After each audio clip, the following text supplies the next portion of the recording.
Ecodome is such a volatile key. We've seen the best teams having to reset a couple of times on the trash area, like with the Sentinels and with those Stalkers. So I think the faceplates, I think that was not the biggest deal, but we do see Felly go down twice now here for Es Imposible. As said, they don't. Was that a release? I think that was a release.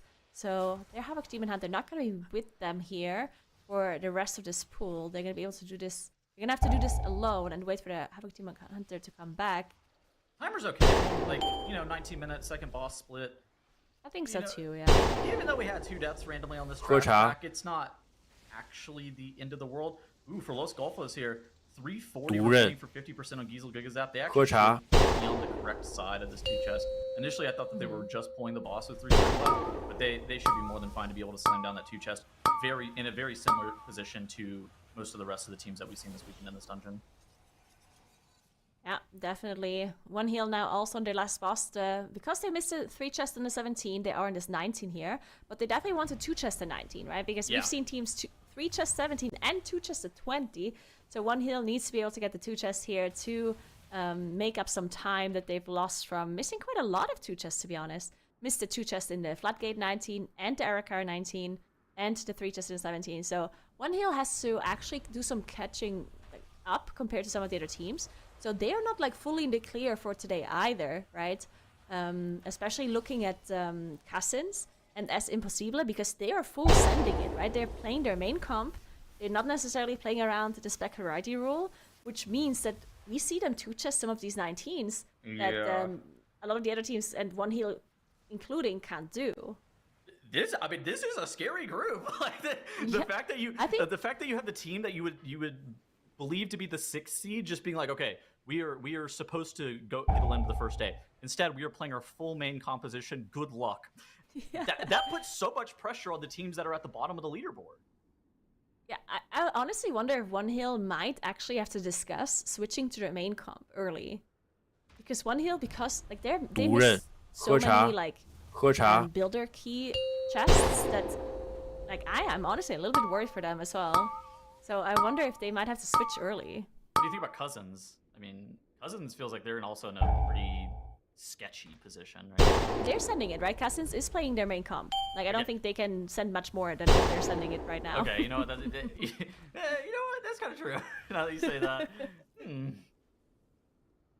Yeah, I mean, it's kind of like Prisoner's Dilemma, where once one team starts to swap to their main composition, if you believe that that's going to give them an advantage over your team, then you are so heavily pressured to also swap to your main composition. But if you're able to kind of come out unscathed and preserve the specializations that you believe that are necessary for future, it's a huge deal, because then you have a significant advantage moving into day 2 and potentially even day 3. Yeah, we do have the replay here, as we did see Los Golfos manage to finish off that last boss and get the 2 chests in the plus 17 Blackgate. With quite a lot of time left, they weren't necessarily in danger of not getting the 2 chests here. And I think that also means that they're going to be able to 2 chest a 19 as well, even with this comp, potentially. If they want to play the Disc Priest again, they could probably just switch away from the Disc Priest, because they have preserved the Rest of Shaman pretty nicely now, I think. As with playing some of the Disc Priest dungeons here. So I think they should be okay if they need to. Yeah, and you see here with the Ecodome Aldani, those 21s that we've had timed just by Cousins and Es Imposible, those timers are a little bit tight. Now, for Cousins, they did end up having 6 deaths. I don't know if 22 is necessarily off the table for these teams to need to have today, just with how fierce the competition has been slated to be. But everybody has pushed up that Ecodome Aldani now up to at least the 19 key level, where we saw 1 hill situated, and now they are back in that Ecodome Aldani as well, able to jump straight into a 21. Yeah, and we have Es Imposible here on the last boss. They're playing this route where they have a lot of trash to do after the boss. So looking at the timer, I think they can do it, but it's definitely not looking super clean for them because of those 3 deaths that they heard earlier. Yeah. Without the Battle Rest of the Havoc Demon Hunter. So now they're trying to do their best. But that pull that they have to do after the boss is pretty big. Yeah. The pull, I mean, the pull is 15% enemy forces. I think you should be able to do that in one trash pool. They do have that Bloodlust rolling right now. This boss, I felt like, has been sneaky. The amount of HP it has, and how long it's been this entire season. I feel like the minimum duration that this fight lasts, even on a 21, is near 5 minutes. It's got to be at least 4:30, which is kind of crazy to consider that it's a 21 level dungeon. Like, going back to the 2 chest potential here, I don't think it's going to be happening, right? Nah, we were thinking maybe it's possible to 2 chest 21 here, but now with the Boomy going down as well to one of the dashing strikes, it's going to be out, right? Because that boss, the last boss of the 21, takes like at least 4 minutes, right? Yeah, I want to go back and look at what's actually going on with their second area, because it looked like it was a little bit slow. We did see, though, Mandatory wiping in the first pull of a Floodgate 19. So from bad to worse for them, things continue to just kind of go the wrong way for them in the most unexpected ways from a team that's kind of been known to be one of the more consistent teams. Having wipes in these lower level dungeons, not what you expect out of a team like Mandatory. What is happening? Yeah, definitely not great. You can also see that they switched their comp around a little bit. We talked about the 19 Floodgate not being super easy to 2 chest. So it looks like they have switched their comp a little bit around, making sure that they have enough damage here. They have switched to the Elemental Shaman, actually, instead of the Havoc Demon Hunter, which I guess that's not necessarily like a big change damage-wise. It's probably very similar in output. Maybe it's just to preserve some of the specs rather than it being a damage difference. Other than that, it looks like they're playing pretty much the same comp. Actually, I don't know what their Hunter and what their DK spec is. Oh, it's Frost, I think. Oh, yeah, so they did switch to Frost DK. And yeah, BM Hunter, too. They're playing the main composition from a damage perspective, but still running that Bear Druid Restoration Shaman, likely to be those specializations that they're targeting to get banned out by the end of the day today. Yeah, it's interesting, right? Because Liquid, they 2-chested the 19, but they played some offset. Yeah. They played the Fury Warrior on Wolf Disco. I guess everything else was kind of like a main thing. Yeah, that was very, very cool. They did play the Guardian Druid as well. Well, they played the Guardian Druid actually as well instead of the Frost. So, yeah, interesting. We haven't seen much DPS Warrior just in the history of the MDI even. Yeah. Even not even this season for spec variety rule purposes, but Wolf Disco on that Fury Warrior, that looked pretty good. Obviously, he has played a lot of Warrior, been raiding on Warrior a lot in Liquid over the past couple of tiers, and so it's not super surprising to see him trend towards that whenever there's an option, but it looks really solid. What were you going to say? I just now realized that, because I was thinking about, like, when is the last time we saw Warriors? And I was like, did we see a lot of Warriors? It's funny because the very, very first MDI that I participated in, where there's like the first time we even realized it was like back then it was still speedrunning keys rather than high pushing, and we kind of didn't know that beforehand, right? So we didn't really know how to do keys quickly. And Warriors were insane back then at doing, like, at just having a lot of burst damage. So I think it was specifically Wolf Disco that played with a team. I forgot what their name was. But he played with a team where they ended up playing like 2 or 3 Warriors. And I remember they did like a Mob Souls where they pulled the whole boat together. And they just like destroyed that pack with like triple Warrior or something like that. Who's the other So Warrior? yeah, I already played it in season 1. Hudra? Oh gosh, what was his name? Oh gosh. But yeah, I mean, DPS Warrior has historically not been that great in Mythic Plus, and so it's been a while since we've seen one be, played. Yeah, I think it might have been season 1 of the MDI. Legion. To go season back 1 and of watch some Legion. more. 10 years ago at this point, perhaps. Yeah. Looking at S Impossible though, they do also have a Warrior, but that one is on a tanking position, of course. As they are trying to fight this last stretch. Oh, their tank does go down here. They are trying to kite this out, but they don't have a. No, they do have the battle rest available. Oh my god, they're gonna I deplete. don't think They're it's gonna be. Yes, they're depleting this. Oh no, they're gonna have to go out. Oh, and the very end of the run as well. This is a whole 30 minutes lost for S Impossible. Wow. And Boomy does go down for Liquid here as well. As Zeddy does too. They have multiple battle rests to get back up here, but they have to make sure that they recover this here, because otherwise they're also going to be depleting a key here at the very end.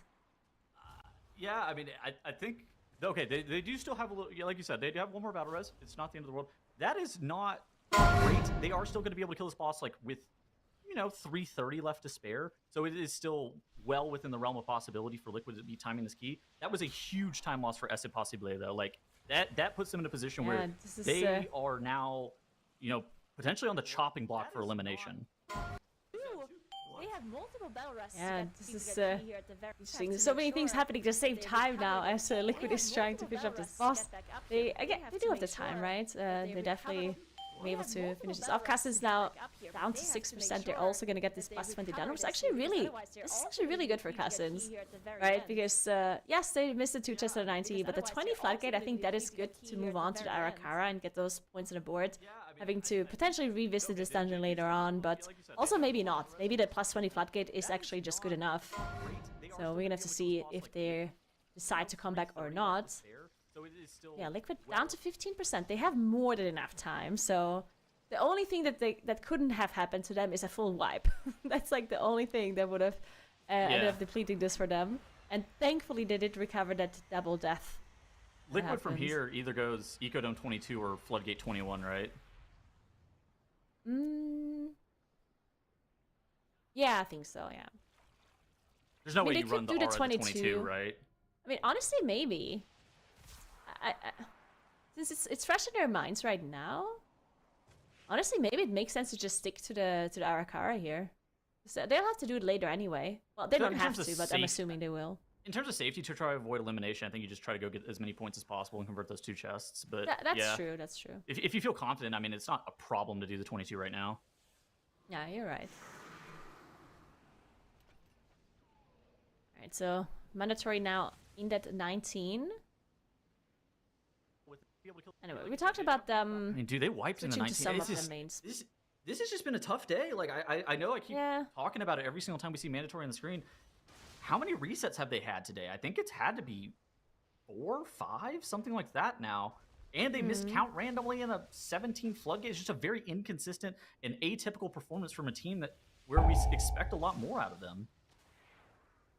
Yeah, you can see. I mean, if you compare mandatory to Los Golfos, because I feel like it's good to compare those two to one another because they have done the same dungeons. Like they chose to do the same dungeons. They both started with Ecodome, then they went on to Arakara, and now they're going to Floodgate. And Los Golfos is 2 whole points ahead, so they're basically like a whole dungeon ahead. And they have 2 points they can realize in the Arakara, while mandatory didn't manage to 2-chest it. So yeah, Los Golfos is looking a lot better with the same kind of idea behind how they're going to be planning this day as well. So yeah, Cassins now. They're playing One Hill's playing the Arcane Mage in the 21 Ecodome. I actually just noticed this right now. Oh yeah. Electing to go away from the Beast Mastery Hunter. What are you kind of thinking about their comp here? This is interesting. Yeah, this is yeah, very interesting to play the Arcane Mage in a 21, because we've seen Fida play Arcane Mage in other key levels as well. But, he played it in a 17, then in a 19, and then a 17 again. But in the 21, that's interesting, because we're kind of assuming that the highest key level that we see today from Ecodome is going to be 22 for most teams. I don't think One Hill is going to be doing 23, right? Might even be 21 that is the highest for them. Seeing the Arcane Mage here is very interesting. We also see a death here coming through from mandatory, and that's actually not good at all, because the 19 Floodgate 2 chest is really close. Like, this is a really, really close key. Having one singular death can already be an issue. So we've seen Liquid 2 chest it, and they timed it in 26 minutes. What is the 2 chest timer here? It's 26:24. Yes. Okay. So they were 24 seconds under. That doesn't feel great for mandatory. They really have to get into gear here. Now they are playing a slightly better damage composition than what we saw from Liquid. We know they are on kind of what is widely known as like the main DPS comp.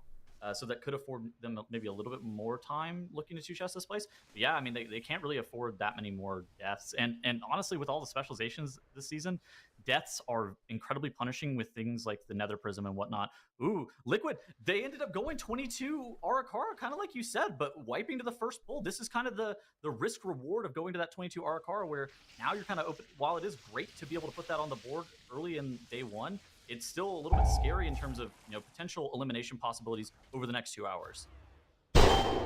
Yeah, I wonder if they maybe allocate some time to this 21 Arcara, and if喝it's茶 not, 22, and if it's not happening within like the first couple of tries, they just say, let's go get the other points first, because yeah, it is very risky to do this.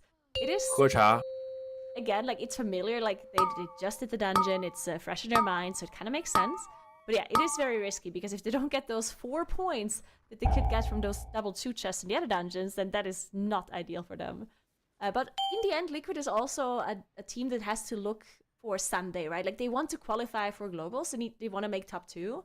So they don't like if they only look for like today, like they're probably not going to be making it anyway, right? So I think thinking of Sunday and thinking of making it to the top 2 global finals is a good strategy for them to approach. Yeah, they're trying to win this weekend. They're trying to win the MDI. Like they are not trying to just skate by and qualify. They have been playing full practice schedules, and they have been incredibly dedicated, which is kind of what was said about a Liquid team. There was always kind of a question as to why there wasn't like a team named Liquid, and always the response was, the requirement for that needs to be 5 players who are dedicated, who are trying to win the season of the MDI. And now you see a team named Liquid on the broadcast, and it is a team of 5 Liquid Raiders trying to win the MDI. And they went back to back to back for Race World First. How is that going to perform in terms of the MDI? Yet to see. Yet to see for sure. Looks like One Hill has a little bit of an offline mage player here, as I'm Fired Up unfortunately does have connection issues, it looks like. Yeah. Not good. They are, especially they are in the 21 here, which I mean, I guess if he comes back soon, they would be able to still time it, right? So they are probably hoping that Fired Up can come back in just a moment. One thing to note as well about having a player that is offline is you can continue the run, right, with 4 players, but you're not allowed to start a run with 4 players, right? So the best course of action for them to do is actually just continue this run, even if they think it's really close to make it. They should just continue because they can't start another key until Fired Up is coming back anyway. They could take a break though. They of course have to take the 20-minute mandatory break, so that is something they could do to utilize this time when Fired Up is offline. But since they are continuing, I'm thinking that maybe Fired Up, maybe they know that he's going to come back soon and that they can still time this key potentially. Yeah, I mean, you have to figure out how you can play around those breaks. You only have so many hours each of the days when we start coming up on those final runs. So seeing what you can do within that time, definitely super important. But we'll keep an eye on how the teams continue to play around those breaks. But we will be sending Tettles and Nagura off. I don't know, have an adventure. Do something fun. Bye. And back by popular demand, I've seen chat yelling for Makes. Well, she's back, everybody. She's back, all right? Makes is back. Zyronic is back. I'm excited. You're excited. Zyronic, I've been over here, honestly, muted, just like, when is Zyro back? When is Zyro back? And finally, it's time. Wait, hold on. Let me go into chat. When is Zyro back on cast? Madge. See, there you go. I'm here. All right. Zyra's here. We're all here. And, of course, we are seeing our teams show up, too. I mean, this last hour, we saw 2 impressive Arcara plus 21 runs, with Liquid being the faster of the 2, obviously. But I wanted to ask you, and Zyra, we can start out with you, because I'm dying to hear your thoughts. How do you think that Los Golfos' and Liquid's Arcara runs compare, either to one another or to all of our groups, if you want to look at that bigger picture? Yeah, I mean, let's be honest. They were very clean runs. 3.5 minutes under for Liquid is insanely fast. Los Golfos were a little bit on the slower side. They might have issues with the 22, even if you factor the deaths into the equation. So we'll have to see if they're able to get into that 22 at some point today or later in the weekend. But Liquid, I mean, tons of headroom. They still can do a ton of keys today. A super impressive start to the day for Liquid.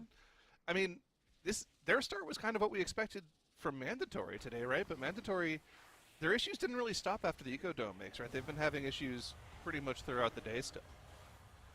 They did. Actually, I'm pretty surprised at how high they're currently sitting in the leaderboard with how much has gone wrong for them. So we're definitely seeing the Mandatory we know and we expected, but we're also seeing a Mandatory that we're very unfamiliar with. Like you're mentioning, a Mandatory that is wonky and unstable and not as consistent as we usually experience them, and that is definitely going to be something we'll keep in mind as the day goes on, and of course this group weekend goes on as well.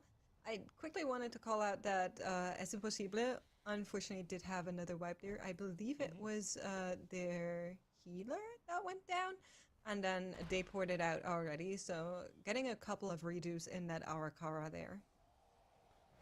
Yeah, and I mean, I feel like I called this pretty much earlier today. One Hill, they're very consistent, right? They haven't had any major wipes. Now, they haven't hit all the same 2 chests as our best teams have hit, but they've been consistently just chugging along, racking up their score throughout the day, and if they're able to continue this play up into the higher keys, I think that could bode very well for them this weekend. Especially if they're able to somehow get the 2 chest in this 21. I don't think that's going to be the case for them as they've fallen quite a bit behind. And Es Imposible, yet another wipe to the first bull. But to be honest, this is something we kind of expect in the beginning of the Arakara, right, Mix? It is. We came into this day, we saw the Arakara, we were like, that is a dungeon that has tilt potential, right? The first couple of pulls in that dungeon are just all the type of pulls that you usually would like a Bloodlust for. And unfortunately, you only get one. At least for a couple of minutes. So there's a lot of danger, and it makes sense with these push keys for teams to put a lot of that danger to the beginning of the dungeon. We call that usually front-loading. The lethality of the dungeon there, because if something goes wrong with a dangerous pull right at the start of the dungeon, you quote-unquote only lose like a minute or 2, and that is much better than having that danger 20 minutes in, and then every single time something goes wrong with that very scary pull, you lose 20 minutes. So that is what all teams are generally always trying to do in all of our dungeons wherever it's possible. But the Arakara just notably is the one that not only has just one of these dangerous pulls, but plenty, and then of course Avanox is, I would call her a full raid boss. She is one large lady with a lot of health that you need to get through. Yeah, I mean, looking at the dungeon pool we gave them for a Friday stream, this is actually like a secretly pretty disgusting pool, right? None of these dungeons really have pulls that kind of lay off of you until like 15 minutes into the key. Like Floodgate, again, everything up to Big Mama, and even the big Bloodwarper pull afterwards, plus these Kelps, are all pretty dangerous pulls. You don't really get any let up until about 15-16 minutes into the key. Arakara, like we were talking about already, you get through Avanox, sure, you're through all of the Engorged Crawlers, but there's still incredibly dangerous mobs right afterwards. Plenty of chances to die. You really don't get a chance until you get to a Noob Sect to kind of take a breather, so that's another 15-16 minute run before you really kind of get some breathing room in the dungeon. And the same thing with the Ecodome. The most difficult portion of that dungeon is the time in between like the 5 and 15 minute mark where you're dealing with Farstalkers, the leaps from the Ruiners. I mean, there's so much that goes on. It makes sense that we're seeing a lot of wipes from these teams today. It absolutely does. And of course, that's only going to become more of a thing as the day does go on. We're a little bit over that halfway checkpoint marker, and I think it's time to start a conversation around where we're expecting these dungeons to cap off and how our teams are currently sitting, because of course we know that for a dungeon like Ecodome, a 23 is theoretically possible. We've seen it from Miscount in Group B, but do they have time to do all that in today, or are there easier points on the board? Now, I would very much argue, yes, there are easier points on the board. I assume you agree with me there, Zyro, but where do you think the dungeons are going to be capping? You know what? I don't even know like where I would want to say that, because you like to assume where the keys would cap based off of perfect runs on the entire day, and it's kind of hard to assume where the teams want to end the day because of the spec ban rule. I think I can say one thing for certain though. I don't think we're going to have a team into the day early and say we've done all we want to do today. The only team that I think potentially would have done that is either Mandatory or Liquid. Mandatory, already talked about it, spent almost an hour wiping an Ecodome, and Liquid's been playing around the rule pretty well today. I mean, they've even felt as confident as to just play main comp in one of the hierarchies that they've run. So I think they might just be able to play the entire day and keep pushing keys. Now, if you're asking about what I think just the general cap overall is in the keys, I think Arakara, Miscount 23 had some room, but also Miscount has like been faster than every other team, so unless somebody's as fast as them in that key, we're probably not going to see 23 this weekend. Bloodgate, I think 22 is possible. So hold on. Are you saying in the weekend or today? Because you just said In the weekend. Yeah. Yeah, Let's I don't focus know on about today. today. Okay, Okay. today, I mean, again, if one team decides to focus on one key, they could do 22 Arakara. I think likely today But we're is probably that only going to see smart? 21 Floodgate. It probably isn't smart to do that. I think Ecodome Right. is the best key to push up, because if it does come to tiebreakers, the first tiebreaker is, of course, your score, but if you have the same score as somebody else, highest key is your first tiebreaker. So we'll probably see Ecodome pushed up. It's the easiest thing to do on 22. 毒 And 刃 if they're confident enough to go for it today, they 喝 can 茶 probably do it on 23 before they think about going to another key for a +1.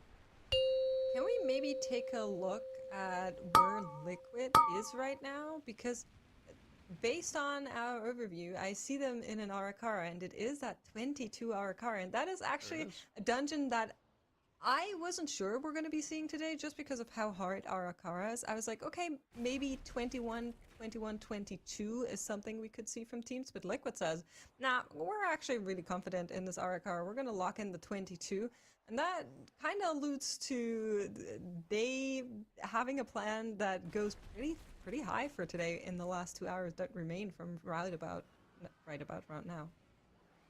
Yeah, and I mean, the other thing as well is this kind of bodes well for them if they can get this done. It matches them up really well against the other teams from our other weekends in the competition. Remember last week, we saw teams wiping in this key for hours on the 22 茶 key level. So if they're able to come here and just one-shot it, that really puts those other teams on notice. Like, 毒 this 刃 team is here to play. They're not just... 喝茶 They just don't have the guild name tagged for no reason. These guys are absolute gamers. Well, of course, we have to keep in mind with where we're expecting those dungeons to finish. There is also going to be one team that will be eliminated at the end of today. And of course, right now, the leaderboard is looking a little bit skewed because both Cousins and Es Imposible are missing one entire dungeon run, which gives you a lot of points, right? That's going to be plus 17 points that will be on the board for both of these teams as soon as they finish. Cousins are currently working on that. You can see them bottom right. They're trying to put that 7-hour Kara on the board. Es Imposible, they have a little bit of a different plan. They're still in that Arakara trying to do the 毒刃 21 first before they even 喝茶 venture into that floodgate. So a little bit of a differing approach between the teams that are currently on the lower end. And of course, for Es Imposible, we've been seeing a lot of resets in this 21-hour Kara. It's a tough dungeon, like we were saying.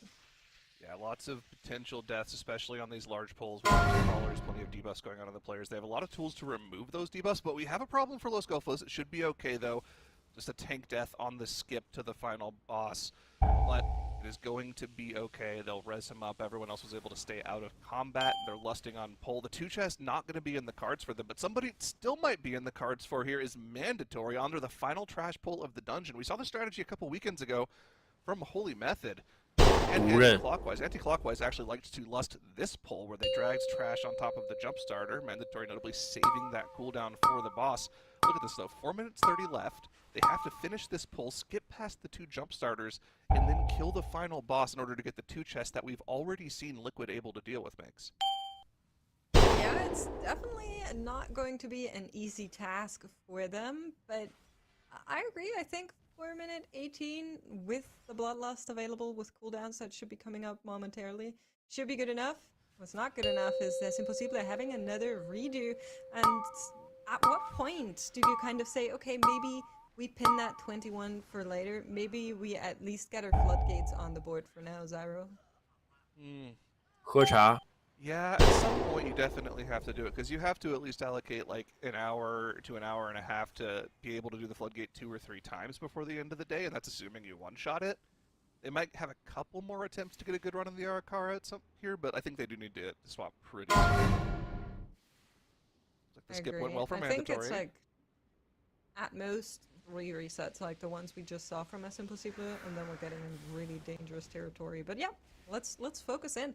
Bloodlust is available. Looking across the board, we just sent some of our cooldowns. So Breath just went on cooldown up there. Ascendance went on cooldown, but we didn't use our Lust. At most, Ascenda's up in 25, so he didn't use it just yet, and they might be lining it up for that. He can actually hold on to that. He's only going to get 1 more press before the 2 chest timer. He'll probably try to line it up with the next Call of the Wild from Soda in 30 seconds, if I had to guess. And then we'll just get 1 huge burst of damage. Yeah, Maystein's cooldowns will be a little desynced from that, but it should be a good enough burst of single target damage to carry them to the 2 chest. That being said, the timer is very close. In any single death, the 15 seconds could put them out of reach of the 2 chest timer, but the burst damage on the pull alone makes me think that we should be good to go. 1 minute into the fight, already did 30% of the boss's HP, still haven't used the lust. I think we're on the good side of the 2 chest timer here. Skip went well for mandatory. I think so as well. Top right, we're also getting a good dungeon run in there. One hill on the 21 in the Eco Dome. They have tons of time. They also have their lust available. All they need to do is survive. That is going to be the big challenge here.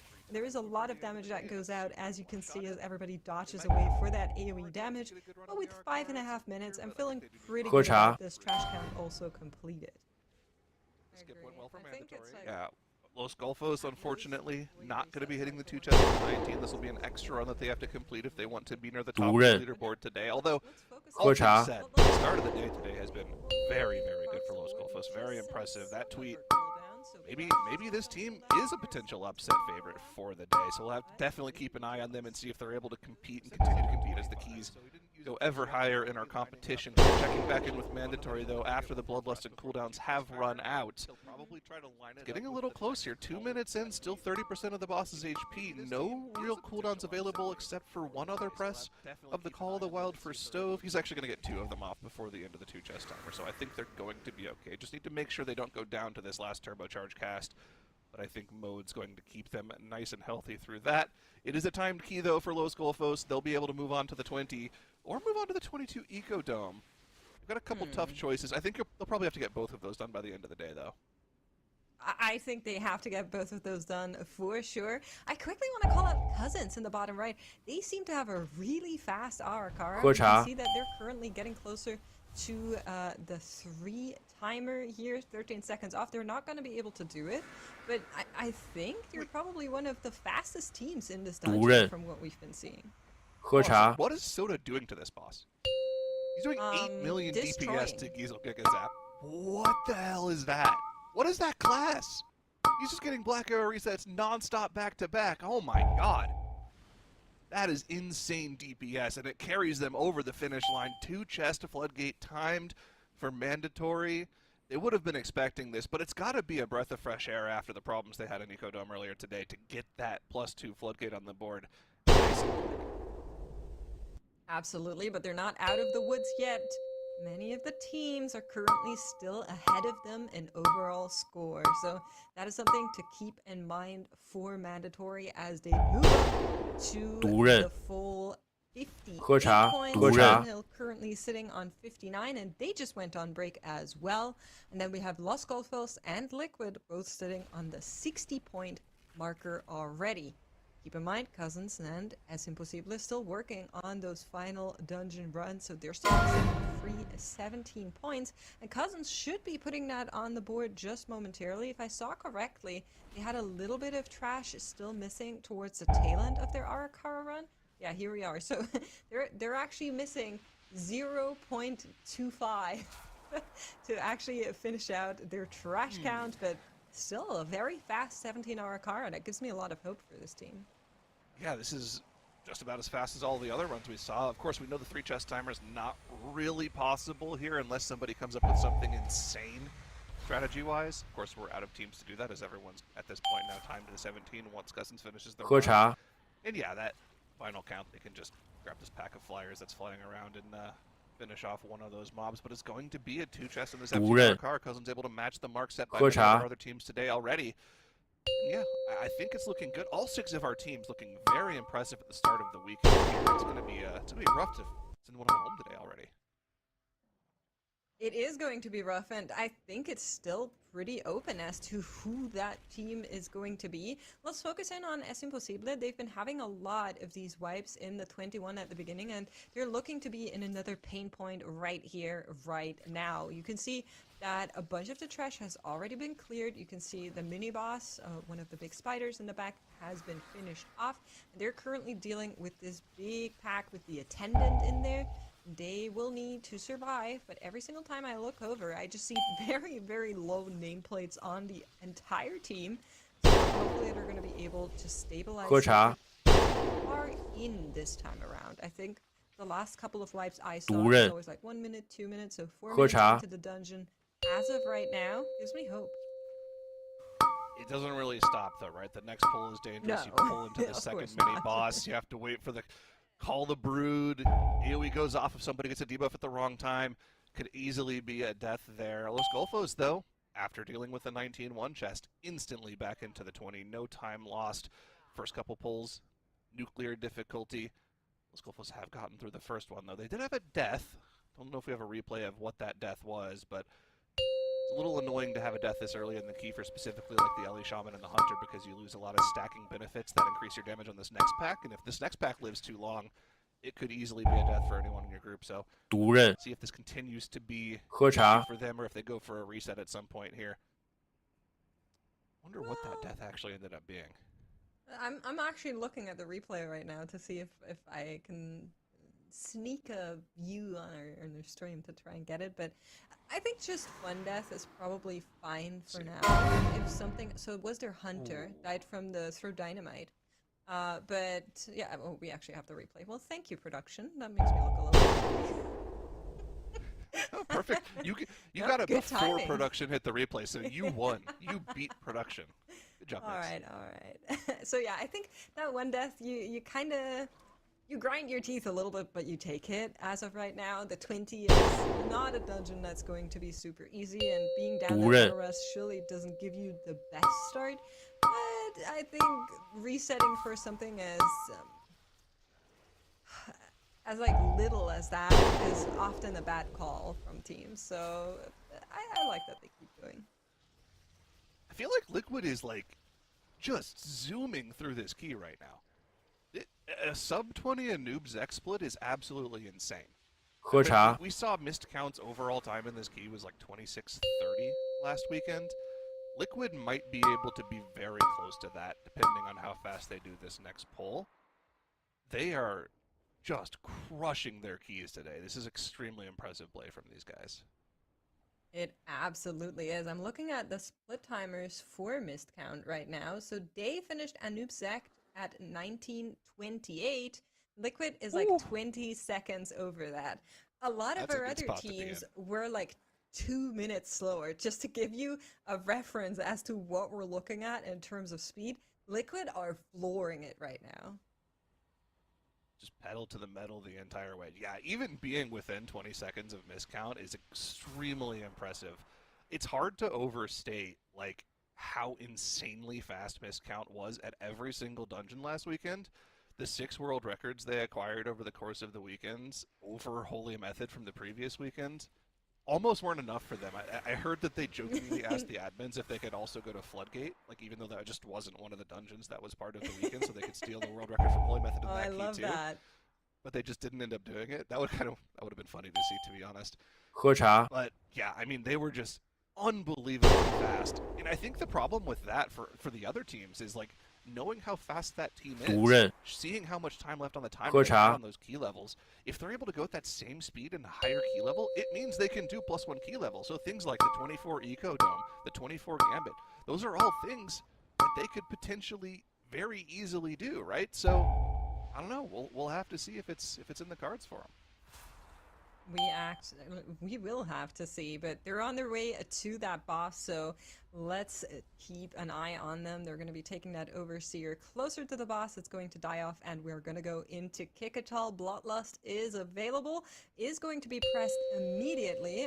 We do have meta as well, still waiting a little bit for the breath to come up as well, so everything should be going into the boss momentarily.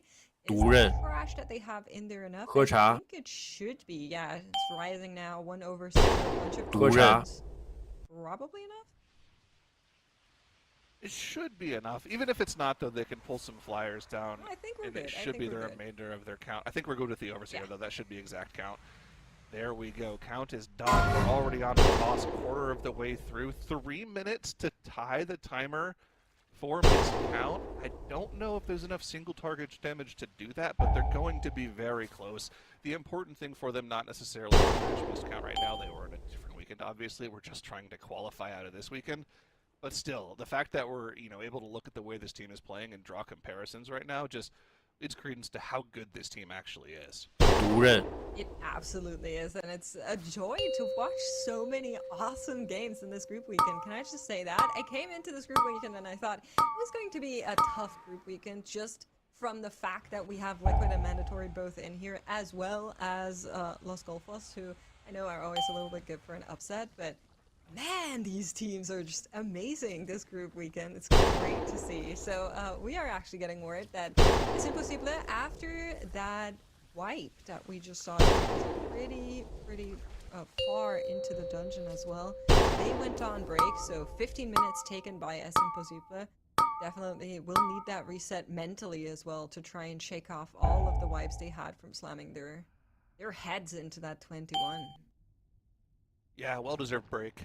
We'll see if they're able to continue the play afterwards and get some good keys done. Of course, we're drawing nearer and nearer to the end of the day, so we have to remind you guys in chat that every single day this weekend, we're going to be sending the lowest scoring team home. They will be eliminated. So for today, the teams are just playing to not be eliminated, but also set themselves up for success, because by the end of the weekend, final prize is the top 2 teams qualified to the global finals in just a couple weeks' time. And they get to play for a large portion of the prize money for this weekend, or this tournament. I mean, it's a lot to play for right now, and a lot of pressure on the teams, but pressure is what makes these teams great, Mix. It absolutely is. Just a quick reminder, the fastest 22 we saw came from Missed Count, 26:30. You're looking at Liquid currently on their path to maybe be the second fastest we've seen in this season of the NDI. I don't think they're going to be faster than. They would need to kill this boss in 30 seconds, but they're definitely going to come close, and that is a feat in itself for sure. Going to be watching how quick they can finish off this boss. And then, of course, a big question is, with that 22 on the board, are you going to go into another 22, which would be the Ecodome, or are you going to go into that 21 Floodgate that they do have available to them as well? Ecodome's certainly the easier key. You know, knock on wood, easier. Both of them are going to be super difficult. 21 Floodgate's the highest we've seen of that key. 22 Ecodome, we've seen 23 from a couple different teams already, Holy Method and Missed Count. But still, we've already talked about the volatility of the Ecodome, right? That middle section of the dungeon on higher keys will still give you headaches. Even if you've got everything practiced, sometimes a player just gets domed by 2 of the Farstalkers at the same time, and you're like, well, I guess we'll res you. And if it happens again, you're like, okay, I guess we'll go again, but you feel bad about it because you lost 15 minutes. Honestly, I wouldn't be surprised to see them go either way. They probably already got it mapped out based off of what they want to do for their spec bans. But I probably would prefer to see them go to the Ecodome. All right, we'll see if it comes true. What we're also seeing is One Hill is back from their break, and they're electing to go into that 20 Arakara as well. Also means Mandatory should be coming back from their break rather soon, and that means many of our teams are back in competition. We'll need to take account of all of the breaks that will need to be taken still within the next 30 minutes, because of course, there is a penalty if teams fail to take their breaks, but thus far, it hasn't happened. Thus far. That feels so ominous, Mix. Thus far. Oh, of course, it hasn't happened, but I kind of wanted to, is what I felt there. I mean, Caster Curse. No. Halloween was last weekend, so no, we're good. No spoopy Caster Curse. But, you know, hopefully they don't fall prey to it regardless. I did have a quick question here. So, obviously we've been looking at this stacked weekend, all of the competitors, and chat was curious. I'm curious as well. But Liquid, right? So we talked at the start of stream. Did we think we were going to see world records today? And Zyra, I'm going to toss it to you. Does it seem like Liquid is on world record pace, or do they seem like the strongest contender for landing some world records for us today? I mean, they've certainly been playing the best today. Whether or not they're going to be breaking any world records today, I think that's a bit of a stretch for a couple of reasons. Number one, both of the dungeons, well, all of the dungeons they have left, they'd have to either rerun the Arakara, which they're probably not going to do, for time in order to get a world record there. And they'd have to do either the Floodgate or the Ecodome 2 more times and go faster than Missed Count to get a world record. But they also have to take into consideration so I don't think we're going to see any world records from them today, but I think over the course of the weekend they're up there with Mandatory for like the top 2 teams that I think will see potential world records this week. But I think Chat was right. I think there's a very good chance that we might actually not see any world records this weekend. Miscount just was that dominant last weekend. The most likely dungeon for us to see a world record in is the one that Miscount doesn't have the record in Operation Floodgate. Yeah, absolutely. I mean, I think, honestly, it may sound a bit crazy, but I don't think they're the only team in this group weekend that has a chance to maybe take a world record key. Looking at how all of these teams have been playing, I will say Mandatory definitely not up to what we expected of them today, but they're getting there. They're zooming now that they're back from break. I do want to take a look at the replay from Possible because their last wipe right before that break, I believe, was the furthest into the dungeon they were on that Arakara. So let's take a look at how that all unfolded. 8 minutes into the dungeon, and we're actually seeing that it works down to sub 50. That's pretty good. It ain't. That's the crawlers. One hungry crab, huh? That's not ideal. Ooh, with the damage buffs Onslaught. We went into break. Well, they actually did a good job living through the first 2/3 of it, but it's just too much damage, even with the darkness down. They would have had to live through the next spawning, the alarming shrill, the spawning of the spiders, and that does even more damage than the Onslaught. I think they were cooked once the boss enraged there, especially at this key level. We were talking, Makes, earlier about what we thought Liquid was going to do next, right? Either the Floodgate or the Ecodome. We forgot the third option. Go on break. Yeah. I mean, that's always a good option, especially with the break end timer coming so close for now, but it's going to allow us to take a look at some of our other teams that are currently working on that 20 Arakara. On the right top side, you see One Hill currently working away on the same spot as we're seeing from Mandatory, so we're getting a little bit of an OG NDI head-to-head running moment here. Yeah, we got Yoda on his main. He's been playing a lot of Prop Paladin on live, bringing it into this key. Going to be really good at locking down individual kicks for that squad. Since it's his main, he's going to be more proficient on it, and he's going to be less likely to just go down to random things that Prop Paladin kind of tends to do. It's interesting. Yoda's been swapping around a lot today to a lot of different tanks, so I wonder if they're actually going to be banning out one of their DPS specs today instead of their tank specs. Yeah, I was actually just looking at their runs as well, so we did see Yoda once on the Warrior, but we saw him 4 times, 5 times, 6 times on the Vengeance. Okay. And I think that might just be the class they want to take out, as well as the Unholy DK, I think.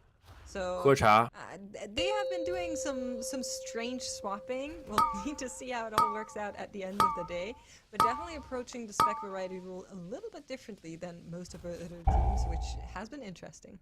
Yeah, we've also seen Bond play 3 different things. He's been on Ellie Shaman, now he's on the BM Hunter. He also played some Boomkin earlier today. I think Chun's just been on the DK most of the day. Fired Up's played Mage and Demon Hunter. So yeah, they've been swapping around all over the place with their comps for these keys, so they clearly had a plan in place today. And they've been playing very consistently, so they're definitely a team to keep an eye on, especially to the higher keys. I was actually watching them practice a little bit this weekend just to see what their upper cap was, because I was curious about this team. They were the 3rd highest rated team coming into the weekend, but like we talked about, they're not a team that put as much practice in. They weren't doing those 10 to 12 hour days that Tuttles keeps talking about the high-end teams going for. They were doing, more 4 or 5 hour practice days. They were able to time things like 23 Gambit and the other 22s, so they have that higher cap. I just wonder if they're going to be as consistent as some of these teams. Yeah, I wonder that too. I'm always so split between seeing Los Golfos 16 minutes into the dungeon. I'm always split between seeing a new team that does really well and being like, oh, this is awesome and they're gonna do so well tomorrow, and then tomorrow comes and suddenly they play very differently, which is a real thing. That consistency that many of the veteran teams have doesn't come from anywhere. Unfortunate. Yes, the DK killed his healer with the frontal from the sonic boom. That can happen. So it goes. Go again. But yeah, like I was saying, I think that consistency is just something that comes from a lot of tournament experience, and some of the players on One Hill have that experience for sure. So I hope the team can lean on that for the most part, but it's going to be interesting to see if they can keep that up. Yeah, I mean, looking at that team, fired up, obviously 6 world firsts under his belt. Maybe, is it 7 at this point? It's 6 or 7. I'm not trying to do the meme, guys. I promise you. Yoda, an MDI champion way back in 2019, summer MDI champion back with Method NA. I mean, they do have a lot of MDI experience on that team. So yeah, they should be able to lean on that and get some highly timed keys in here. Of course, this is also one of the highest rated teams on the Mythic Plus score ladder right now as well. I think they might be the #1 NA team right now as well. So like they definitely have a very strong potential for upper cap this weekend, and I think they could easily compete with, you know, top form Liquid and Mandatory as well. So we'll have to keep an eye on them. I think they're going to be, like I said, similar to what we saw from 07 last weekend. Just very slow, steady key times with a very high potential cap, and they could definitely upset. 喝茶 Okay, working on Avanox. You can see that they're a little bit faster than Mandatory. They started like 5 seconds before them, but they're also faster in terms of boss health. Now, Mandatory did a little bit more trash based on what I can see, so it evens out a little bit between One Hill and Mandatory, but I do like that we're getting that comparison here between the two teams. Los Golfos restarting their Floodgate after an unfortunate Sonic Boom. Is how I'm going to phrase that. That cost them a full team wipe. And the Cousins are working away on their 19 Arakawa, 1 step below the 20s we're seeing from Mandatory and One Hill for now. But Los Golfos having trouble. Mickey going down there in the top right corner in that Floodgate. Was he rest or did he walk back? He was rest. No, he walked back. Okay, he's back with the team momentarily. Yeah.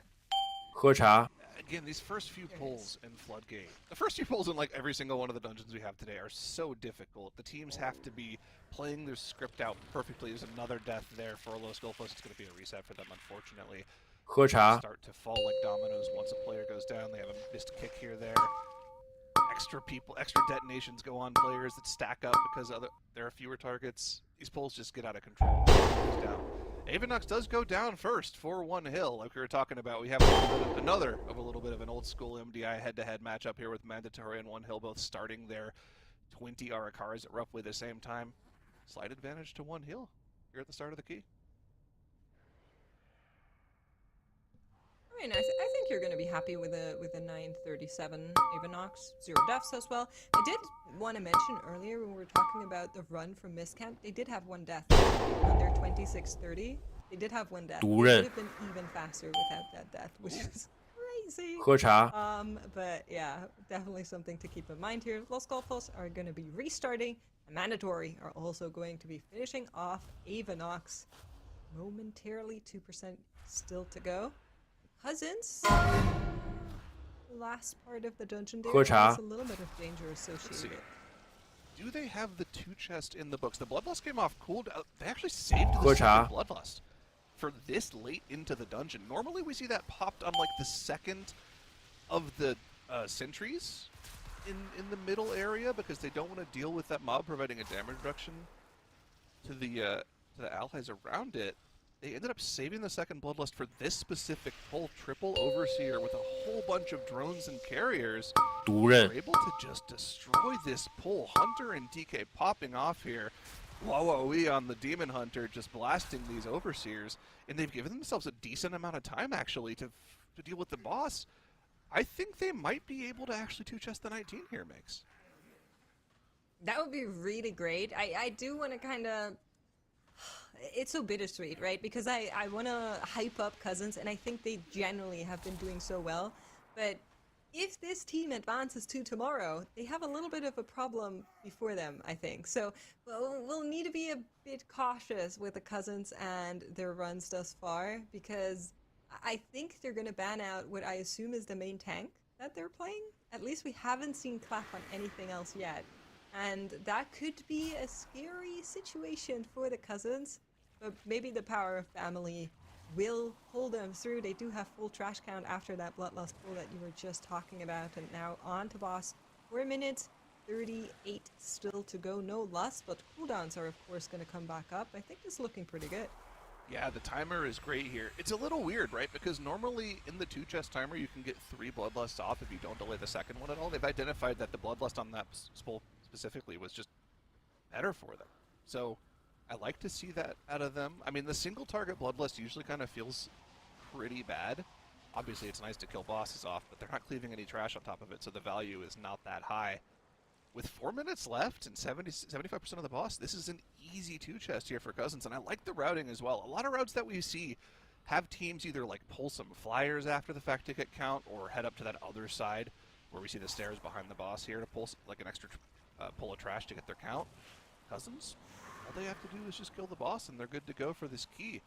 It's looking great for them. Like you said, they're going to have some interesting ways to play around after the spec ban rule if they make it through today. It looks like they're banning out currently their tank and their healer specs. So that's a problem for Could be future them, intentional. though.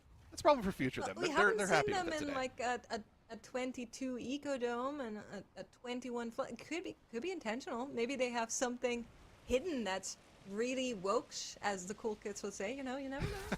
Maybe there's some surprises. Are they waiting still for saying us. that? I have no idea. I mean, okay. Realistically, we talk about the teams like trying to gravitate towards a meta comp, and I think that's true for the most part. But the thing is, like, when you look at the top end leaderboards for the M+ ladder, like, Prot Warrior isn't as dominant as you would think, right? There's a whole bunch of Prot Paladin up there. That class is incredibly strong in high keys, and it's something that they definitely could just play if they make it through today. The DPS comp, that's the thing I'm more worried about, but they're going to be able to keep pretty much all of that for the rest of the weekend. The healer, I think, is a problem, though. That's losing one way to Resident see the Evil. positive of it. I like it, Zyro. Keep it up. Unfortunately, though, we're seeing another reset on Los Golfos. I believe this is the third one that's now coming through. There must have been another wipe that just happened for them there in the beginning of the floodgate. Yeah, you can see it here phasing out 5 minutes early. Forgot to reset that dungeon. Happens to the best of us. They're just like me for real. Wait, did they zoned back into the queue without resetting it? Yeah, Oh, they did. no. That's just like minus 2 minutes there. Well, actually, it's like minus 30 seconds if you have a really quick SSD, but still, Yeah. that's a lot of loading screens, unfortunately. What was the Okay, here's cause of that the death replay. this time? Oh, did Malix turn his back to the mobs? Oh no, he's inside the circle? What's he do? Oh, we got pinched. Okay. Well, it was a really unfortunate circle for them as well, I will say. Maybe not the best pathing, but checking back in with the Cousins. 1 minute 30 to go, 15% on Kickatal. They're on their way to get this 19 plus 2 on the board. And keep in mind, Cousins are currently one of the teams that is sitting on the lower overall points. So translating this into 2 extra points is going to put them back on top, similar to Los Golfos, who are currently sitting on the 60 and Liquid sitting on the 61. All of your teams are incredibly close to each other.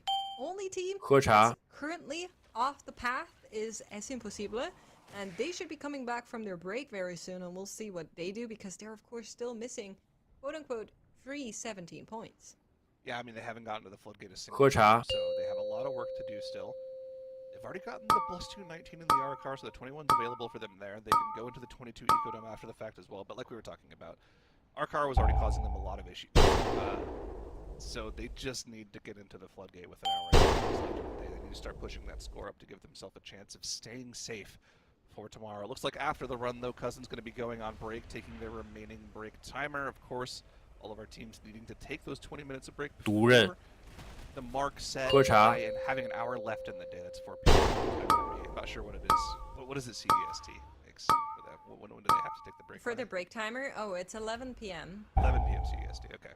Mm-hmm. So they need to take that break by that time, or they lose 5 points, which is you can't do that unless you're missed count last weekend. Actually, they probably could have gotten away with it, but they still don't want to. I'm not so sure. It was actually pretty close. They were crazy, yeah. I to give you a quick way you can always remember that. You know, when we have our teams go into overtime and we say all runs are final, and then that Curse of Dratnos strikes, that is midnight in European Central. So the毒人 curse always strikes at midnight, and that's how you can remember that break timer is 11 p.m. Wait, that's a lot cooler than like the random PM Curse of Dratnos. Yeah, The I know. Midnight Curse of Dratnos sounds sick. Okay, we gotta go with that production. Deal? I've been trying. Thank you, Zyro. Thank you for backing me up. I appreciate it. It just sounds so much cooler. All right, well we've got that one. Yeah. We got that one to look forward to about an hour and change from now. In the meantime, let's keep an eye on these first few pulls for Los Golfos. They've been just kind of chaining attempts to the first few pulls of this dungeon nonstop. They've gotten a couple pulls to attempts to Big Mama, where they've unfortunately had random deaths to either a sonic boom being placed incorrectly or just too much damage going out for them to deal with. But they're kind of in a similar situation that Mandatory was in earlier today in the Ecodome, where they're just kind of tilting a little bit, dying to things non-stop at the start of the key that you wouldn't really expect them to with the way their day started, right? The first 3 hours for them were near perfect. That's true. I think we're still in a territory where it's like, okay, we had a couple of redos, but they need to lock in right now. They need to make sure that they don't have any more redos in this 20 floodgate. I think the one that hurts the most was the 16-something minute that they had on Big Mama. That was a lot of time left. The restarts at the beginning, they're kind of whatever. You lose like, what, 5, maybe 10 minutes on the overall. That's okay. But losing that big chunk of timer, that's really where you're going to feel really bad about it, and they cannot afford another one like that. I don't think so. Yeah, I mean, the thing is, like, those 5-minute wipes, it's not about the time loss at that point. It's about, like, the mental damage, right? The debuff that keeps stacking up over time. It gets worse and worse the more wipes you have. You get more and more anxious about, like, oh, we're losing so much time. How are the other teams doing? Are we in problems here? Like, this is a difficult pull. The 2 surveyors, 1 surveyor beam cast goes off, it'll chunk someone to, like 90% of their HP on this key level. With the extra damage coming out from the scaffolding mob as well, the Architect, any overlaps of damage on this pull could one-shot someone on this difficulty, even with something like the Iron Bar from Mickey. So you pretty much have to play these pulls perfectly. And we even saw on the most recent attempt, their tank actually died while trying to drag the remainder of this pull into the next Architect. So it really doesn't, the difficulty of this key doesn't stop at any point for like the first 6 pulls. It's just non-stop difficult pull back to back to back where you need to execute every single pull perfectly, and it makes sense that they're having issues with it. It does. I will say that one time where we saw Melik kind of like pad over, that circle was also in a very unfortunate spot and they couldn't really sit it out and wait, so they will need to make sure that's something they have front in mind. But right now, we're on to the next pack, and you can see the damage that goes out from these contractors. The Architects, of course, serving nail guns straight to the face, which is not something. I think that's, how do you say it in the US? It's OSHA safe? Yeah, don't recommend that. Yeah. Do we say that here? OSHA, that's what she meant. Oh, 喝茶 Asha. Oh my gosh, thank you, I've Zyro. only seen that word written, okay? I have no That idea was the what Rick word was that she saying. meant? I did not know what she meant. Me neither. Dude. Amazing. You know, on 喝茶 this beautiful note, I think we're going to go ahead and shift things around here so that we can be Asha compliant. Makes sense, Zyro. Thank you so much for your commentary. Oh, It was well worth the wait. They pulled an extra Oh, Architect! Oh no, Dratnos and Tuttles, have fun with that. All right, Dratnos, Tuttles, you can keep an eye on. I mean, the deaths coming in, I think I can see already how this is going to pan out for them, but we'll say goodbye to Mix and Zyro. Tuttles and Dratnos, welcome to the desk. Bye. Just in time for a lot of death. We've seen a lot going on. Please feel free, Yeah. jump in. But, oh, go ahead. So welcome to your OSHA-compliant casting section, where Dratnos and I here are going to be walking you through all of the most important things that are happening in the dungeons. And the thing that I want to talk about most, Dratnos, is what has been going on with Mandatory today, because they have played quite a bit worse than we anticipated. Yeah, this has been very uncharacteristic for them. I mean, coming into this weekend, they were the top-seeded team in this group. 3rd seed in the time trials, so they were slower than both Mist Count and Holy Method in the time trials, but still, this is a team that's won MDIs before, right? This is a team that would have been the favorite by quite a bit coming into this group, and instead, they are currently in 5th place, I believe? Yes, they're currently in 5th place! Which, like, I don't... what were you saying? Sorry. No, this is wild. Honestly, I'm in shock too. I don't think this is something I ever expected coming into this weekend, and I wanted to ask you, Tuttles, you know, actually, as we look at this, so Es Imposible and Mandatory are obviously down here at the bottom of the leaderboard right now. But how do you think that either of the teams can kind of save themselves from elimination? Because right now, it honestly looks like Mandatory could go home this weekend. I mean, SPSSB has been playing their quote-unquote main composition over the course of this entire weekend. They've actually really just been going for broke, where, you know, they're putting a lot of pressure, and I feel like this group has been putting a lot of pressure on the entirety of the field to make sure that you just, how do you stay safe for day 2? Because it's not going to be easy like it was during Group A and Group B, where we saw one team just kind of start to slide and have a bunch of problems. Every single team seems like they have strengths and weaknesses, and for Mandatory, they've lost somewhere in the order of like four runs already in builder keys, which is so unprecedented. Yeah, so to put it into perspective here, when SPSSB finish this key, they'll be at 57 points. Mandatory are only at 58 right now. Now, they will be getting another point in all likelihood here at the end of this Arakawa, barring a generational choke from them. So that will put them up to 59 points. But SPSSB would still only be 2 points behind that. And SPSSB have a 2 chest in their 19 Arakawa, which means they could get 2 points from doing the 21 Arakawa. So in the next 30 minutes here, both Mandatory and SPSSB, I guess in the next maybe 45 minutes or 50 minutes, because SPSSB are still near the start of that run. Of course. But once those 2 runs do complete for both teams, we could have them both tied at 59, which is also where One Hill happened to be. So all of our teams here really close together on the leaderboard. I mean, it's a tough weekend. I mean, this weekend is already looking brutal, and the spec ban considerations are getting a little bit wild as well. Where we actually have, I think, the graphic for the spec bans as to where they are currently slated to be, and you and I can kind of take a look at it. But like at the same time, it's just kind of is a testament to what that pressure is looking like on those teams. Yeah, exactly. And again, SPSSB here, they have the meta comp that they're using, but you know, they've been using it all day, right? So Mandatory are still doing good to stay ahead of that, but you know, the problem for Mandatory is, yeah, sure, they maybe will be able to avoid getting eliminated today, but that was not the conversation they wanted us to be having about today. They wanted it to be like, oh, wow, Group A had Holy Method, Group B had Miscount, and Group C has Mandatory, the 3 titans of each group. And instead, it's like, no, this group does not. If anything, it's Liquid that are the most titanic in this group, but it's certainly by a smaller margin than Holy Method and Miscount were in their respective groups. Liquid have looked much better, and I was talking to some of their members after coming in the weekend. They said that they've been practicing hard, and they felt confident coming into the weekend, and I feel like that is really played out just according to plan. Yeah, that was a little bit sketchy. that Sonic Boom was a bit scary there, but was dodged out by. I was looking at one. They had a healer go down here. They're playing without a B-Res now for the remainder of their 20 Arakawa. Yeah, timer is fine. So failing any further deaths, I think they'll be okay. Yeah, I saw something that I actually liked from SPSSB on the screen right there, where whenever they came out of the jump start damage amp, they actually ran the boss and like 5-stacked on top of these like ledges, and that gets these mecha drones to come in fully stacked, allowing you to have a lot higher uptime on them. A great strategy. I'm surprised that we're not seeing it more this weekend and in this dungeon. Yeah, this is nice. It's a nice little way to gather all of the enemies, and you can see here this jumpstart. The boss is already sub 30% at the start of the jumpstart, taking pretty huge damage here, although we don't have all of our cooldowns going into this particular one, so still have to finish the boss off after this damage ends. But yeah, this is still great timing as they make their way through the middle portion of the dungeon. So for SPSSB here, assuming Mandatory are about to put that point on the board in Arakawa, best case scenario for SPSSB here, we get the 17-2 chest in the Floodgate, right? That would be ideal situation here. Who are the most likely candidates to get eliminated?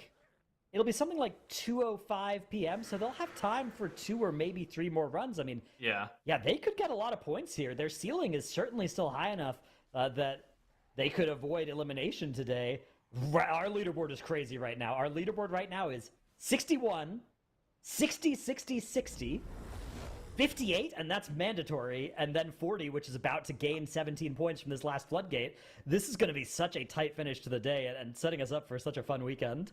I mean, who do you think is in the worst position? Is it just I think it is still SPSSB. Okay. Yeah, so assuming Mandatory don't choke, which is an assumption you would have lost money betting on at the start of the day, I think that they will be able to get up to 61, maybe 62 points, depending on how the remainder of the day goes for them, because they do have two chests in their other dungeons that they can convert to a lot of points. So they have a lot of potential points. In fact, 63 points for them today is there's a path to that as well.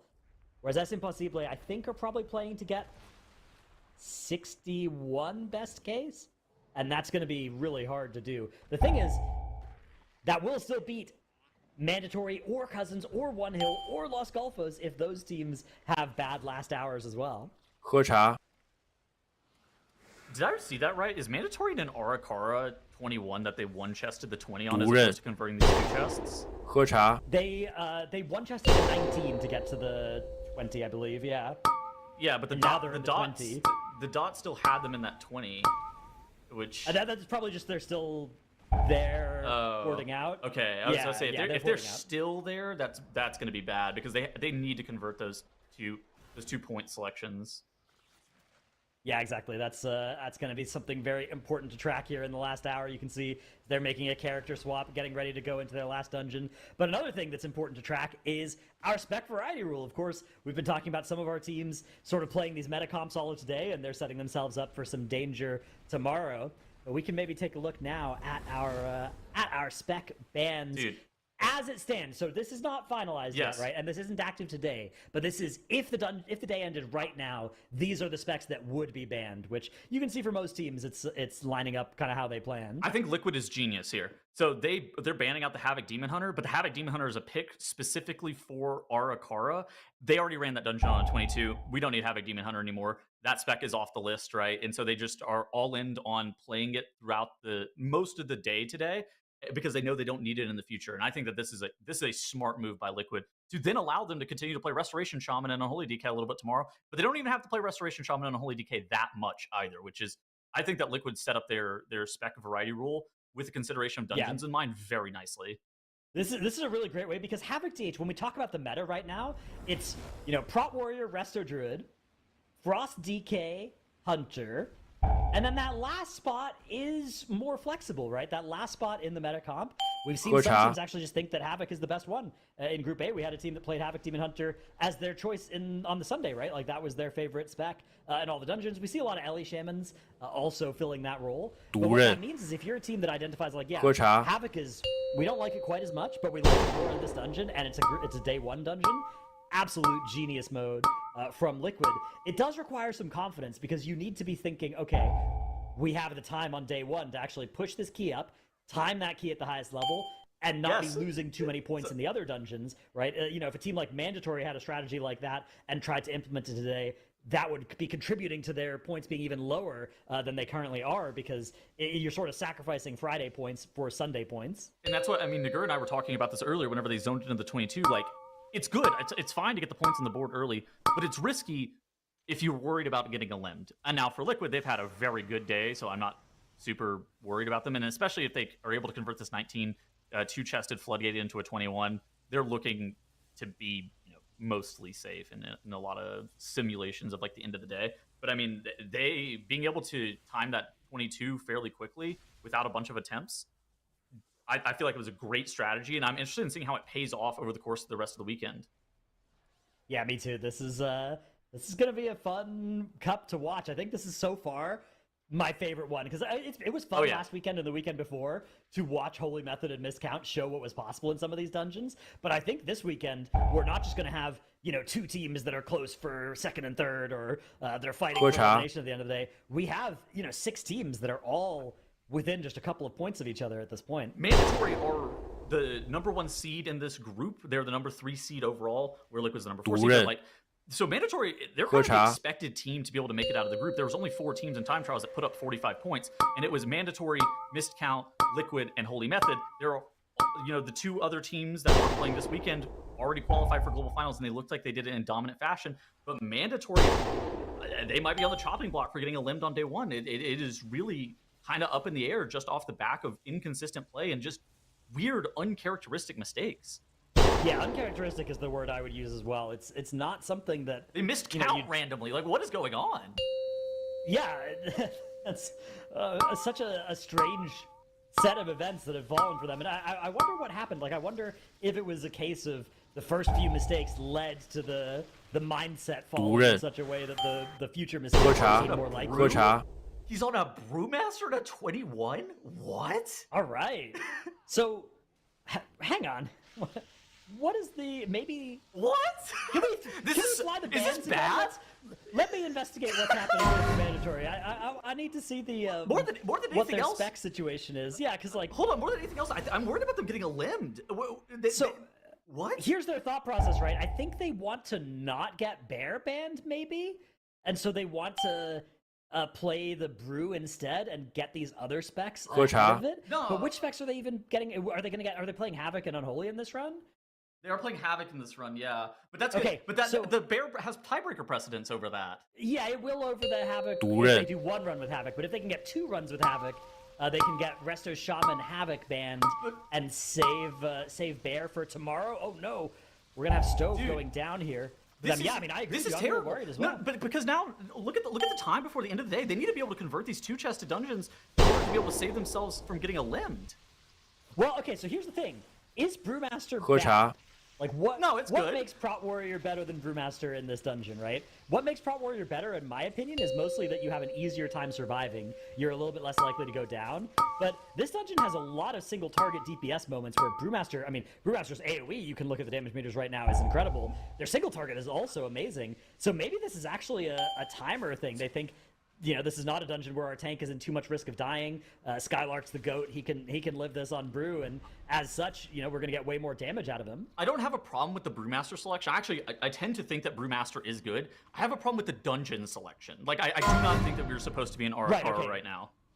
So that point I do certainly agree with, right? Because if you look at their scorecard right now, their Arakara is the 喝茶 only one that they're currently sitting on a 1 chest of, whereas the other 2 dungeons are both on 2 chests. Yes. Which means that the other 2 dungeons have 2 points available if they were to go and improve those 2 chests, right? Whereas this one, they'll only be getting 1 point, so they'll be going up to 60 points.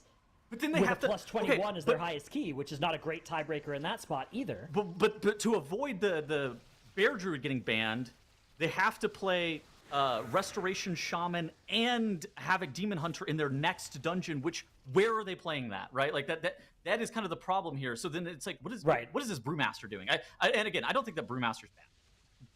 But if it's actually to avoid Bear getting banned, we have made a mistake somewhere else. We are in a bad I position. wonder if what's happening here is mandatory spreadsheeted out the day, assuming they would have like 2 more hours than they do based on the 2 hours they lost. That's what I was wondering. Blunders, right? That's what I'm wondering. Like, why are they here? Why are they at 21? Yeah, because I mean that would make sense then. Right? That would make more sense. But yeah, unless they have a dungeon, 喝茶 like unless they think Floodgate 21 or Ecodome 22 with Resto Shaman and Havoc DH is going to be their plan. But even if that was their plan, they could play Prot Warrior right now. They can play some Prot Warriors 喝茶 because they'd be preventing their Bear from getting banned, so they could just spam Bear tomorrow if they wanted to save the Prot Warrior at all. So yeah, there's a very interesting... I think the only things that really make sense is that they genuinely want that Brewmaster damage in here over the Prot Warrior. Like it's a free tank pick. They could play any they wanted in here, and they're like, yeah, we think the best one is Brewmaster, which... As somebody who's played some Brewmaster this season, I think it is criminally underrated in what it can do in M+ right now. I think most people tend to view Brewmaster as probably the second best tank, just in terms of like the complexion of like what's good in the meta, where it's a lot of fizz damage dealers. It obviously, you know, Mystic Touch is a fantastic buff. Brewmaster very self-survivable. A lot of people have been playing Protection Paladin as like kind of viewed as like the second best tank, but I think that coming into the season, a lot of people were looking at Brewmaster and Protection Warrior as like the top 2 tanks. And so喝茶 I don't think that Brew is bad. Like I don't think I don't think Brew is bad by any means. Like a tie for second. Brew is the least with egregious stuff like thing. Prot Paladin. Brew is the least egregious thing that I think is going on here. I am unbelievably worried about not converting these 2 chests, considering the fact that they are Okay. with the possibility of out. getting a limbed. Like Maybe they're trying to shuffle the Havoc DH into the ban slot and do what Liquids did with running the Arakara, right? okay, but then you have to do it on the 22. That's the problem, right? So, okay, well, is that much of a problem? Because if they do 21 and then 22 Arakara, they'll be at 61 points with a plus 22 for their tiebreaker. Okay. 61 points is not safe, but it probably is safe. It's not guaranteed safe, but 61 with a plus 22 is your tiebreaker. Okay, would you rather have 61? Okay, like it's weird because 61 points is not that hard to get to just with the complexion of what Esse Possible has. Esse Possible has a 19 two-chested Arakara and a 17 two-chested Floodgate. Right, but they would only have a 21 if they did both of those options, so they would lose the tiebreaker. But they could do 21, 21, 20, which is also 62 points, if they did right? an extra key over that, but there's not in the time that they could do that. Mandatory could also do a third key. Yeah. If that's the thing this is getting cooked. Me about this is that it requires Mandatory to one-shot this key and the 22, which in a normal weekend, going into it 5 hours ago, if you asked me, are Mandatory likely to one-shot 21 and 22 Arakara? Yes. I'd say yes. Having watched the first 4 hours of the day. This got really weird really fast whenever we noticed they were in the aura on a Brewmaster. Yeah, I mean, this is great. This is very cool to see. Yeah, okay, so maybe the idea is like, okay, we don't want to play more Bear or Resto Shaman because we're trying to shuffle the Havoc into the ban slot. Yeah. It's not a case of like, man, I have no idea. I imagine that a lot of this is like, whenever we noticed they were in the aura on a Brewmaster. Yeah, I mean, this is great. This is very cool to see. Yeah, okay, so maybe the idea is like, okay, we don't want to play more Bear or Resto Shaman because we're trying to shuffle the Havoc into the ban slot. Yeah. It's not a case of like, man, I have no idea. I imagine that a lot of this is like their plan did not survive contact with the mistakes they made at the start of the day. I think there might have been a miss on a 2-chest or a 3-chest or something. Sorry, what was Rook going to say? No, I was going to contribute something really meaningful and really important to this discussion, which is, have you considered that maybe the reason they were doing badly all day was because they weren't playing Brewmaster, and that this has been their secret strat the whole time, Tuttles? Could be. You're making a compelling argument, not one I had considered. Thank you, that's what I'm here for. Yeah, I mean, you can look at the damage meters right now, and it's looking pretty solid on that Brewmaster. Also, you have to factor in that it's contributing the physical damage increase to your Hunter and your Havoc DH, and your Frost DK a little bit. All of those specs do a lot of magic damage as well, but even Hunter. MM Hunter historically was a overwhelmingly physical damage spec, but this season that's not the case anymore. With the Dark Ranger hero talent tree, a lot of that is the shadow damage from Black Arrow. It's largely seen as 5% on Shout is better than the Mystic Touch value just in terms of raw DPS. In this comp, it would be way better because all three of your DPS are going to be benefiting fully from that attack power increase. Yeah, exactly. And dude, 5%. Shout still being at 5%, nuts buff, obviously very potent with all of these specializations here. Dude, speaking of cool warrior shouts, do you see in the most recent Midnight Alpha build patch notes?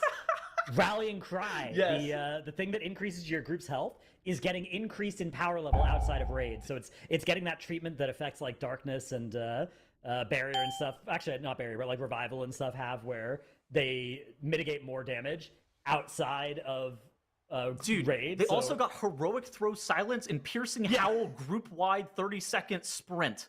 And their AoE fear is uncapped. Warrior's becoming a real Mythic Plus class in a hurry. I'm so excited though. I think Rallying Cry because Rallying Cry got nerfed a lot for its sins in raid, and getting it buffed back up to being a big chunk of health in M+. I've seen is something I'm really excited for. I've seen Paladins whining about Devo Aura not being strong enough in 5-mans now. Hey, I'd be for that too. Buff that aura up, give it the kind of effect. I mean, because they've been doing this for a lot of different things, right? Ebon Might even now has this thing where it's like, it gives a lot if it's on a few people, and it gives a little if it's on a lot of people. And I think that's a really elegant way to design these abilities, and a lot of things are getting that treatment in Midnight. I mean, even Disc Priest. Healers get that. Yeah, Disc Priest. Right? Like atonement healing. Yeah, Sins of the Many. Yeah. I mean, it's valid design space, because I think for a while you had these specializations that were just good or bad in Mythic Plus, and it was largely like design constraints. But I think that whenever you start to, it's difficult to actually balance it effectively, and it makes sense why Blizzard is looking to tackle it like they are. Yeah, that's one of the things I'm most excited. And like you said, there are some really just cool effects coming in Midnight as well. The heroic throw silencing is so insane. Like it's kicks. Gonna be so cool. They have 2 kicks. Well, not just them though as well. I think Demo Lock is getting a second one if they want to. They can like Grimoire a kick out. in addition to, I think Axe Toss is still there, so, or they can have a Dispel into Kick, which is something Demo, Nice. like one of the reasons why we've historically usually seen Destro or Af over Demo,喝has茶。 been that Demo has had a little bit of a utility gap in the bad direction, and now they'll maybe have a little bit of one in the good direction compared I to mean, those other two Warlock. specs. I think Warlock's getting some weird stuff with their curses too. I remember reading that, and I was. 喝茶， It is we're gonna see some crazy utility at midnight, I think, from some of these classes. Tyro chiming in with, you can already do that. Yeah, they're changing how it Okay, does imagine that. just It's, if you use Grimoire Felguard as a pet, like a pet interrupt, that's like using your DT for a pet interrupt on an Unholy Death Knight. Yeah, exactly. They're just really cool. So in Midnight, they're making those demo lock grimoires. In addition to summoning a pet, when it's on cooldown, it like turns into the utility button that the pet would have given you. So you don't have to decide anymore between, you know, losing a bunch of damage to try and save a kick or a dispel or whatever. But yeah, this is gonna be very fun to watch. But also gonna be fun to watch here is Liquid's final boss fight 毒刃， of this floodgate. Now their time喝 is茶 pretty solid. possibly毒茶， having deaths, 3 deaths now. This is not. Yeah, this is not great. They needed like a perfect end of day. I think that we were kind of chalking it up. Like that's going to be their best case scenario to be able to be safe, is just, you know, perfect EOD, not making any more mistakes here. I think this dungeon is fortunately enough for them still timeable on the 19. Is it two chestable though? Because, well, I guess they maybe still don't need that because they have the two chests in the I Arakara think they could go.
喝茶。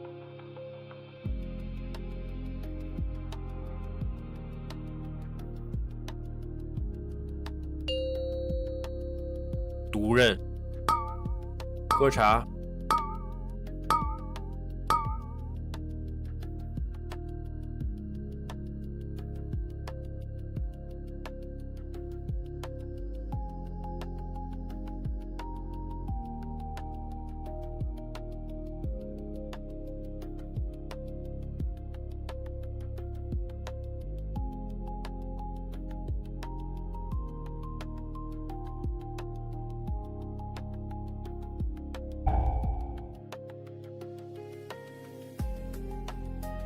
喝茶。